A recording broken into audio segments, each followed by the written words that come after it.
سفید جو ہے لباس میں ملبوس تھے، اور انہوں نے آ کر کے سرکار دو عالم صلی اللہ تعالی علیہ وسلم کو ایک پہاڑ کی چوٹی پر لٹایا، سرکار کا شق صدر کر دیا، آپ کا سینہ چاک کر دیا۔ آپ کا بھائی حضرت عبداللہ دوڑے دوڑے آئے، کہنے لگے امی غضب ہو گیا ہے۔ حضرت حلیمہ پوچھنے لگیں کہ بیٹا کیا ہو گیا؟ کہا میرے محمد عربی صلی اللہ تعالی علیہ وسلم کا 4 لوگوں نے آ کر کے سینہ شق کر دیا ہوا ہے، ان کا سینہ پھٹ گیا ہوا ہے۔ حضرت حلیمہ دوڑی ہوئی آئیں، کہنے لگی ہائے یہ کیا ہو گیا؟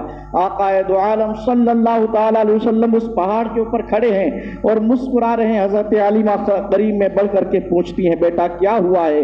آقا دو عالم صلی اللہ تعالی علیہ وسلم فرمانے لگے مجھے تو کچھ نہیں ہوا، میں تو صرف اتنا جانتا ہوں کہ چند لوگ آئے تھے ہمارے پاس میں، سفید لباس میں ملبوس تھے، اور انہوں نے آنے کے بعد مجھے اس پہاڑ پہ لٹایا اور میرا سینہ شق کر دیا، اس کے اندر سے کچھ نکالا اور کچھ ڈالا، مجھے بڑا اطمینان حاصل ہے، اور میرے جو ہے سینے سے ایک خون کا قطرہ تک نہیں نکلا ہوا ہے۔ بہرحال حضرت حلیمہ سعدیہ نے آ کر کے اپنے شوہر کو بتایا، اور شوہر کہنے لگا کہ مجھے یہ لگتا ہے کہ کسی نے ان پر جادو کر دیا ہوا ہے، ان کو واپس کر دیا جائے، کیونکہ پتہ نہیں یہاں پر یہودی لوگ ان کے در پہ بنے ہوئے ہیں۔ آقا دو عالم صلی اللہ تعالی علیہ وسلم کو اسی اسنا میں یہ بھی ہوا تھا کہ سرکار صلی اللہ تعالی علیہ وسلم جب عبداللہ کے ساتھ بکریاں چرانے کو جاتے تھے، حضرت آقا دو عالم صلی اللہ تعالی علیہ وسلم کی جب طبیعت علیل ہوئی، سرکار دو عالم صلی اللہ تعالی علیہ وسلم 3 روز تک جب بکریاں چرانے نہیں گئے تو جنگل کے جتنے بھی مویشی تھے سب نے بیٹھ کر کے میٹنگ کی کہ آخر کیا کیا جائے، سرکار دو جہاں کا دیدار نہیں ہو پا رہا ہے، آقا دو جہاں صلی اللہ تعالی علیہ وسلم کا کیسے دیدار کر سکیں گے؟ تو مویشیوں نے یہ مشورہ پایا ہوا تھا کہ حضرت حلیمہ کی کوئی بکری پکڑ لی جائے، اور جب اس بکری کو چھڑانے کے لیے سید عالم صلی اللہ تعالی علیہ وسلم آئیں گے تو ان کا دیدار ہو جائے گا۔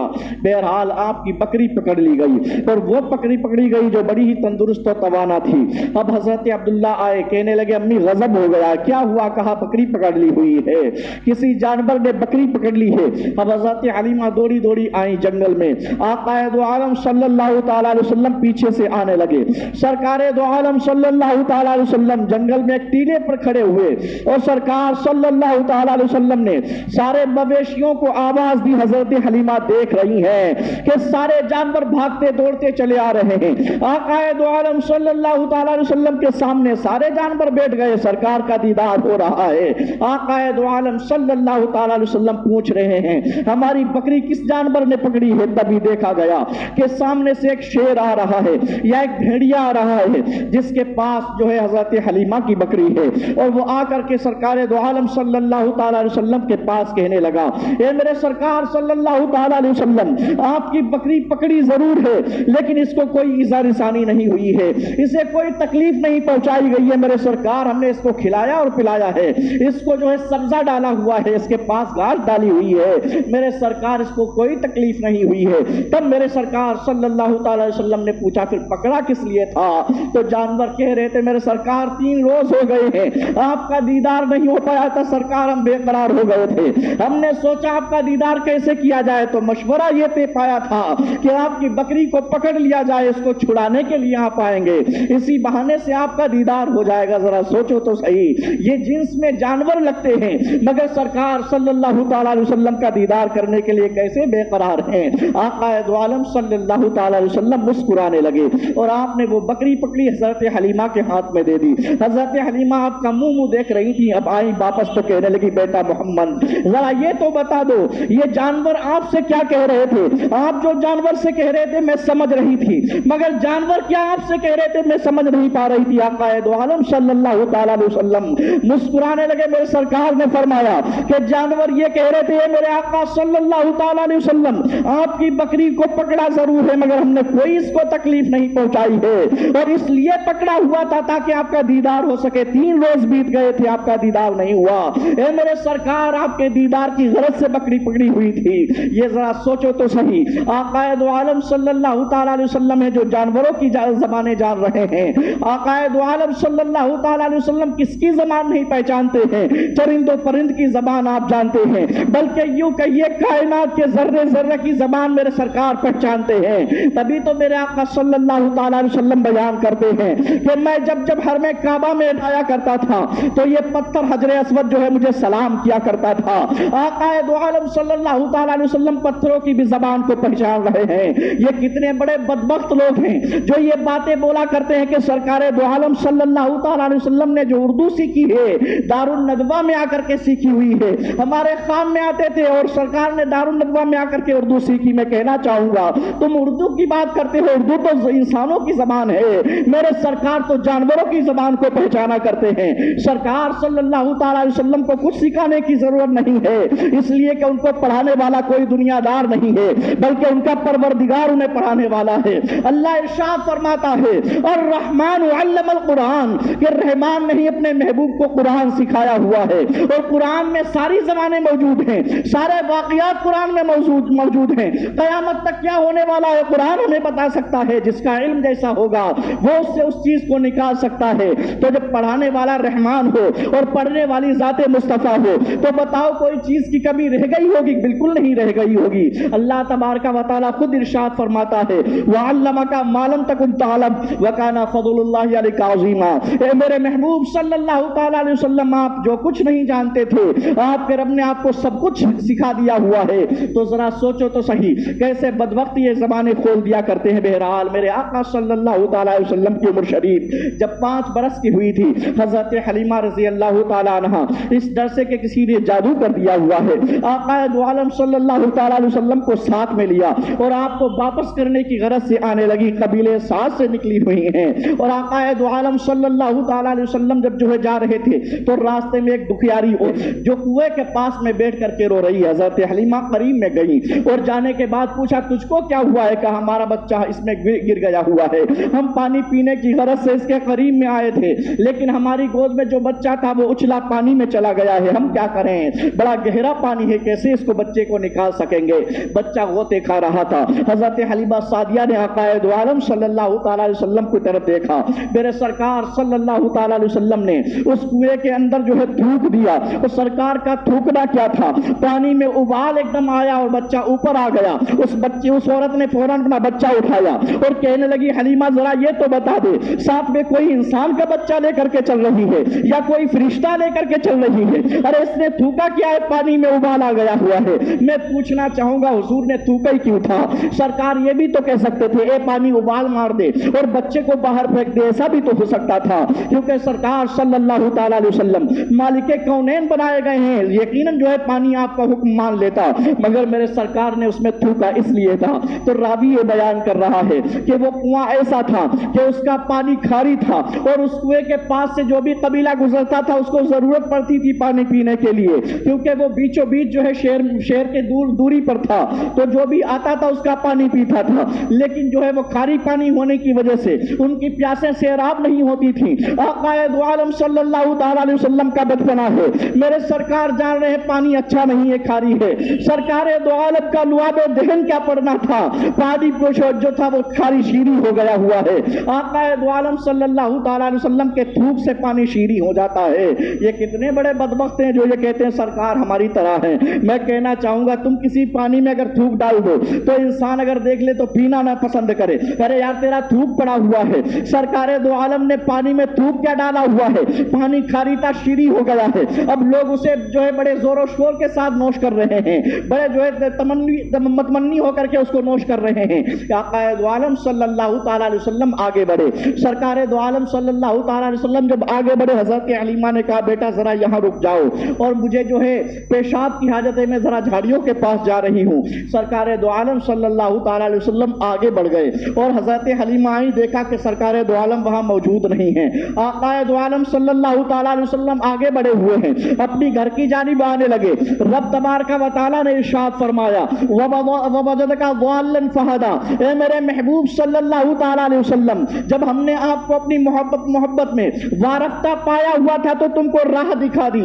ذرا سوچو تو صحیح، یہ آیت کریمہ وہ ہے جہاں سے سنی اور وہابی کا پتہ چلتا ہے، غیر مقلدین کا پتہ چلتا ہے۔ جب یہاں پر اس آیت کریمہ کو اٹھا کر کے آپ ترجمہ دیکھیں گے لوگوں کا تو کسی نے یہ کہا ہوا ہے اے میرے محبوب جب ہم نے آپ کو گمراہ پایا ہوا ہے تو راہ دکھا دی، معاذ اللہ۔ کسی نے یہ کہا کہ میں نے تم کو راہ بھٹکا ہوا پایا تو راہ دکھا دی، مگر جب امام نے ہمارے قلم اٹھایا ہوا ہے تو اور یہ نہیں کہا اے میرے محبوب ہم نے تم کو گمراہ پایا، نہ یہ کہا کہ اے میرے محبوب ہم نے تم کو جو ہے راہ سے بھٹکا ہوا پایا، بلکہ مجدد اعظم نے جو اس کا ترجمہ کیا ہوا ہے وہ آپ لکھتے ہیں کہ جب اے میرے محبوب صلی اللہ تعالیٰ علیہ وسلم جب ہم نے آپ کو اپنی محبت میں وارفتہ پایا ہوا تھا تو آپ کو اب جو ہے سیدھی راہ دکھا دی ہوئی ہے۔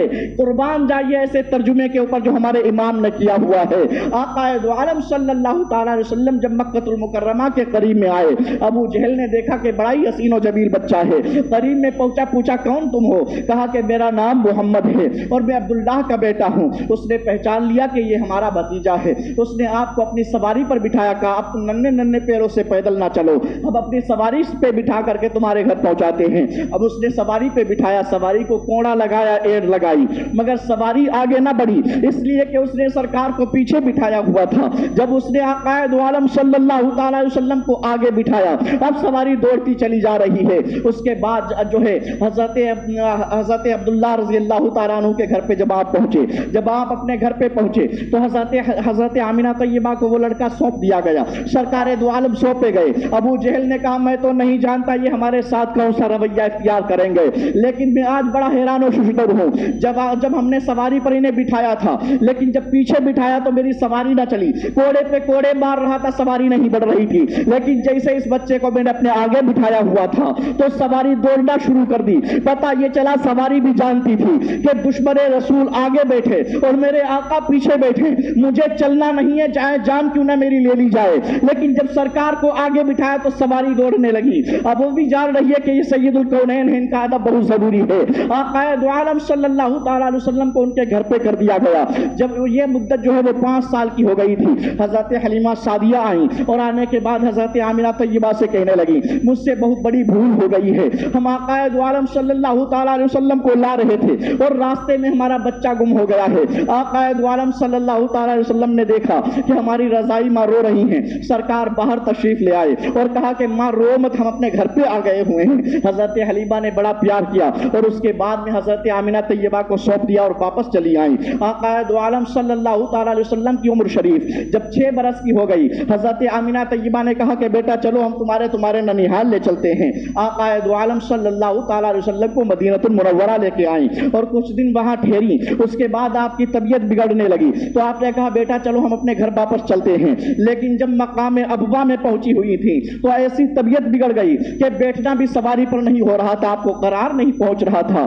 آپ سواری سے اتر کر کے جو ہے ام یمن کو قریب بلاتی ہیں جو آپ کی باندھی تھی، کہا کہ یہ میرا بیٹا ہے، بڑا ہی حسین و جمیل ہے، اس کو جو ہے واپس کر دینا جا کر کے عبد المطلب کے پاس میں، اس کے دادا کے پاس اس کو پہنچا دینا، اس لیے کہ ہمارا اب آخری وقت چل رہا ہے، مجھ میں کوئی سکت باقی نہیں ہے کہ ہم اپنی سواری پر بیٹھ سکیں، ہم میں طاقت و قوت نہیں رہ گئی ہے۔ آقا دو عالم صلی اللہ تعالیٰ علیہ وسلم کو قریب میں بلایا اور حضرت آمینہ طیبہ نے اپنے بیٹے کے سر پہ ہاتھ رکھا اور یہ کہا اے میرے بیٹے اب میرا آخری وقت ہے۔ سرکار دو عالم صلی اللہ تعالیٰ علیہ وسلم کی چشمان مبارکہ بھیگ گئی کیونکہ باپ کا پہلے ہی انتقال ہو گیا ہے اور مقام ابوا میں ماں کا ساتھ چھوٹ رہا ہے۔ آقا دو عالم صلی اللہ تعالیٰ علیہ وسلم کے سر پہ ماں کا ہاتھ ہے اور ماں کہہ رہی ہے میرے بیٹے ہم تیرا ساتھ تو چھوڑ رہے ہیں مگر یاد رکھنا میرا ذکر جو ہے وہ قیامت تک مٹنے والا نہیں ہے۔ آقا دو عالم صلی اللہ تعالیٰ علیہ وسلم نے مسکرا کے پوچھا اے میری ماں ایسی کون سی بات ہے جو بھی دنیا کے اندر آتا ہے چلا جاتا ہے اور اس کا ذکر بھی مٹ جاتا ہے اس کے ساتھ میں،